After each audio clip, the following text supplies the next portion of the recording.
You brought it up, regionality today. So regionality. Yeah, what is it? Well, I mean, regions. The jazz world is really unique in terms of, well, I guess jazz and hip hop and in particular are really unique in that we have regional celebrities and regional like aesthetic approaches, which is interesting. Mm. But Zach, we were talking about this, like people on the East Coast and Western Europe know and adore George Garzona and Jerry Bergonzi. They're there all the time. I mean, they're staples. And yeah, some guys that came through Boston went back to the West Coast, but most stayed on the East Coast. They came to Boston, went to New York. Or went to New York and came up to take lessons with those guys. It got me thinking, like you don't see that in classical music. There's no regionality with the orchestras. There's some with the BSO. But everyone knows who's in the BSO. Right. Like you ask any of the classical trumpet players that walk in here, who's the principal in Chicago, who's the principal in San Francisco, who's the principal in Cleveland, who's the principal wherever. It sounds more like hip-hop. Yeah. Yeah, you just know. But like Atlanta has their own thing.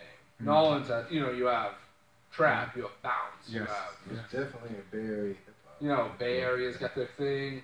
LA has their own thing. So that might mean that jazz is still like current. Sure. Yeah. Of course. I mean, I think so. I think it's a sign that it's living and breathing. And the reason I'm bringing this up is I think it's what I'm going to do my doctorate on. What is it? I'm going to look at regionality. So you want to like travel and meet musicians and interview? Sounds like, I was originally going to do like a notes and tones thing where it's just musician, but then I started thinking like about my experiences traveling in the country and then like who was sort of set up shop in each major city, and I was like, whoa, like Bobby Broom in Chicago. Like no one on the East Coast gives a shit about Bobby Broom. You go to the Midwest and realize how bad of a dude Bobby Broom is, and you go, why aren't you in New York? There's always that, why aren't you in New York, why aren't you wherever? But they're kings, they're tiny gods in those cities. I'm interested because to follow this up, I had this kid come into the store saying that he's from I think he's from the Bay Area actually, saying that he went to a jam at Berkeley with other students and they don't know any of the tunes that he knows because there's that like West Coast book. Yeah, well, there's repertoire at different colleges too. Yeah, I mean, like, there's definitely the Berkeley book, the NEC book and stuff like that. But like, that got me thinking. What do you think about regionality? Like, you and I are like clear differences from East Coast to West Coast. What do I think? What do you mean? So you have a clear experience living in San Francisco and coming here, LA, and then you now here in Boston. When you first come into Boston, was there anything shocking to you? There was no scene. Yeah. To the naked eye, like you just said, there's people who the East Coast people know, like Garzone or whoever. And there's like regional people, smaller names that people know about. I didn't see. It wasn't. There were no sessions to go to. There were no like gigs that were easy to find or hear about, or venues even. Like I've said this before. My first time trying to see a show was at Riles, and I walked there, and it was like February. I walked across the Mass Ave Bridge to go to this one gig with some professors. It was a great gig. It was the first time I heard Dino play. Yeah. But there were like 3 students in that. And Riles is big, like that bass floor is big. There were like 3 people there. Yeah. And I was like, wow, this is pretty sad. Because in San Francisco, a venue like that, even if it was faculty, it would be full. Yeah. Yeah. Or the Bay Area. At least when I was there. In like LA, you probably have a bunch of hipsters showing up. Right. But it would be full. You mean like not just the music students, but just like normal people, students? like, yo, jazz, I'm gonna go listen. Do you know Charlie Banakis? Do you know that name? I know the name. Did you know the name before you got here? No, I don't think so. Okay. See, there's a thing. Like, you can't throw a stone at musicians of a certain age in Boston who didn't study with Banakis. Banakis changed everyone's life. He was the human being. It's like Alan Dawson in Dromes. Yeah. I mean, he's just such a different... he changed everything. Like, just this ear training stuff. I think I got 3 lessons with him, and I'm still, like, not entirely sure what I learned. And it was like 18 years ago. You know, I still am like, Or even like Bob Shepard isn't that big a name. No, I mean, that's the only way you would know Bob is... And he went to school in the East Coast. Conducta. Yeah, well, he did the tour. Right, but that's the only reason you would know. And there's another guy, Brian Patrono. He's in the Saratoga Springs, Finger Lakes area. Crushing tenor player. And the only reason I know was Pandora. Doug Webb. Yeah, another thing, you know. Great player. You know, like, Brian's Chris Lee, we've talked about him. Yeah. Well, Chris Lee, what's funny is Ben Melvin is now Chris Lee's bass player. So the bass player, it's hysterical. I have stories for off camera for days. But, like, that's who Ben plays with now. Plays with Chris Lee. Good for him. And that's, like, super gnarly, you know. And, well, Barry Harris. Yeah. That's such an East Coast thing, even though he, like, wrote the book on modern improvisation. Yeah, that's still, like... Yeah. So Zach, how would you describe like so-called West Coast scene, or like West Coast the style of jazz?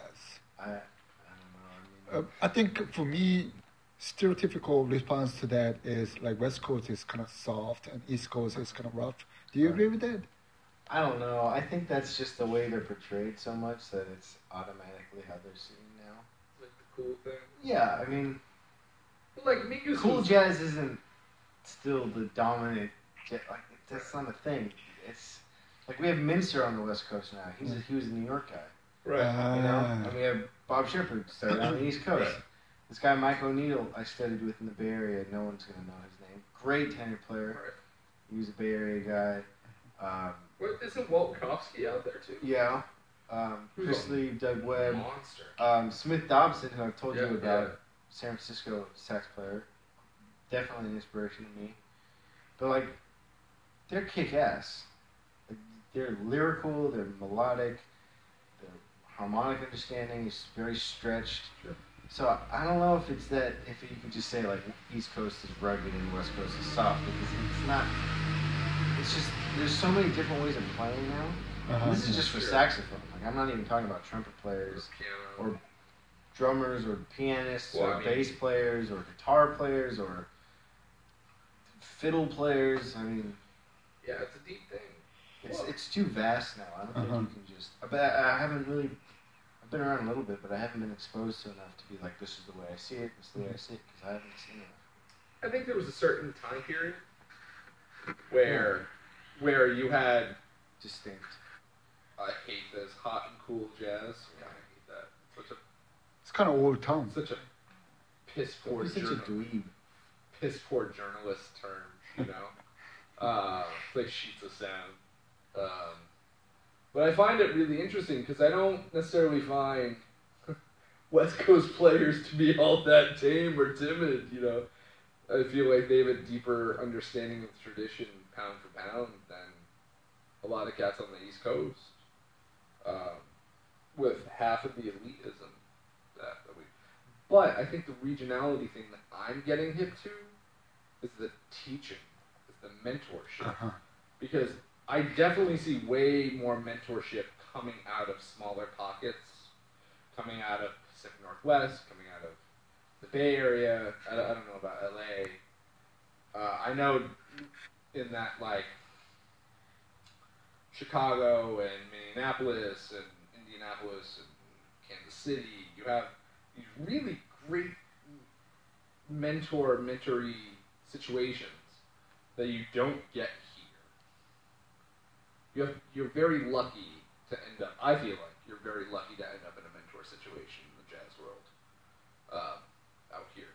And if you're getting mentored, I feel like it's not, and I could be completely wrong, it's just, I guess, the way I've seen it, is that the people that end up getting mentored are already together musically by the time they get with someone on the East Coast, and then that mentor only shapes them as an artist, but technically they're already advanced. Yeah, a mentor like someone you pay for lessons, or a mentor like someone you just... Someone like takes you under the wing. You know, maybe you started as a student with them, but they sort of help you meet people, they help you start gigging, how to act, give you the hang, you know. I find that really interesting. Cool. You know, Interesting point. yeah. Education. Yeah, I think that's well, I mean, college is like when you talk about education. I gotta write this thing. You know, it's the least crack brain thing I've come up with in a while, but it's just got me thinking. You know, I think that regionality thing is pretty important. Yeah. I think it's important because it's natural. Yeah. It's always going to happen. Right. Always. I think it's truly American thing too. Yeah. Because Think so? You think? America is such a Actually? big country, Right. Right. and it's maybe not just a regional thing, but it's more of a city thing.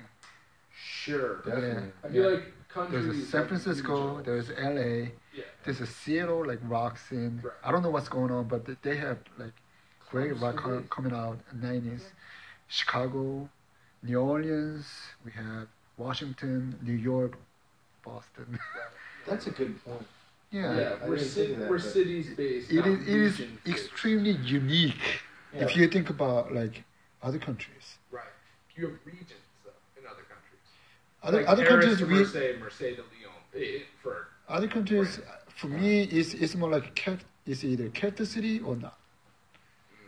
But in America we have so many different major cities. That's really Sure. interesting. Really interesting. Sure. Major city. It's one country, but there's like equally important major cities like Houston, Dallas, Chicago. Right. You know, Oh man. it goes that, on and on. That gospel jazz thing coming out Yeah. of Texas Town. Like Miami. You know, Oh man, that's a whole Cuban, different vibe, you know, right. Cuban jazz. So there's always something like it might be a regional, that might be a regional thing. Well, you asked me West Coast to East Coast, and that's a good point. It is more of a city to city thing because, Yeah. like I said before, San Francisco and LA are different planets. Different, yeah. Yeah. But in the same state, it's the same West Coast. Yeah. but Well, it's you also have to remember California is freaking. different. Shoes, yeah. I mean, it's not. It's really tall, but Right, I mean right. north south, but it's not that. Not that It's, wide. it's what. But like Texas, you know, if you think about Texas, Take a it's whole similar. day, Like take you a whole day to drive through Texas. yeah, but Dallas and Houston is similar. It's Right. Texas. California would take. California is different. Yeah. Maybe a week. From Drive top to bottom. Yeah. I mean, it's the entire western seaboard. Yeah, it's. Well, how would you do on the East Coast? It'd be. It'd be Maine to Florida. Yeah, Wow. Yeah, that's right. further north because it doesn't do that. California's right up at the edge. Right. It would be like the most northern Yeah, tip almost. to like south. Distance to wise. south. Yeah, like driving. Yeah. So yeah, you get Oh, all hot and cold throughout. You know. Right. well, think about that. How different is Maine to Georgia Mm. or South Carolina? Aha, that makes sense. It's That's like just the a, East Coast. it's like a Maine and Miami. Yeah. Very different. Jeez. So But you're let's not wrong. maybe I mean, we look at can. like NoCal, like really northern Yeah. California. Love it. You know, almost to the. You're just in Redwood trees. forest. Yeah, you're in Yeah, trees. yeah, To Oh, like makes it, man. You're making material. Southern California.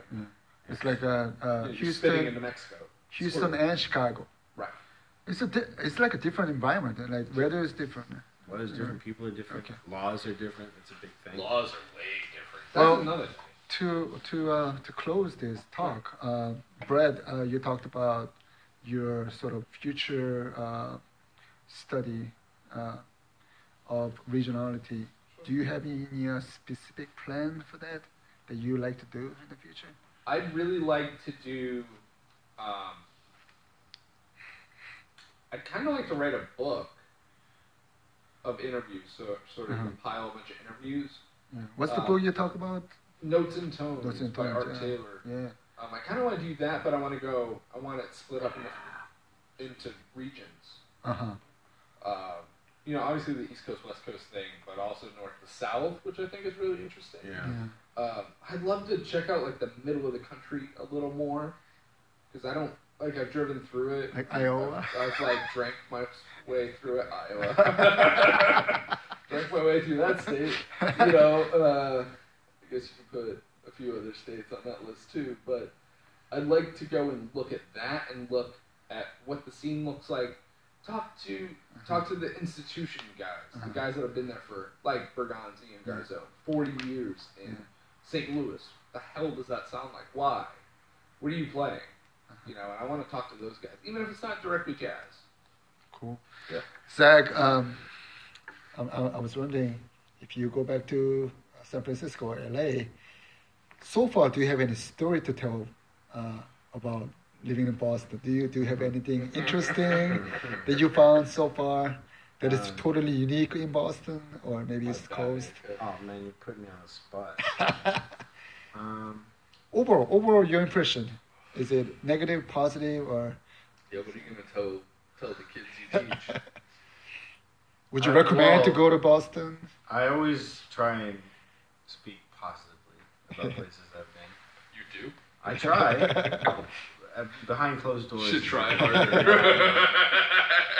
I don't know. It'd be pretty positive. So how do you like Boston so far? I like it. Now that I'm doing something, there's a reason. Yes. You know? But I also like it because it gives me a perspective on my school, my relationship, home, travel.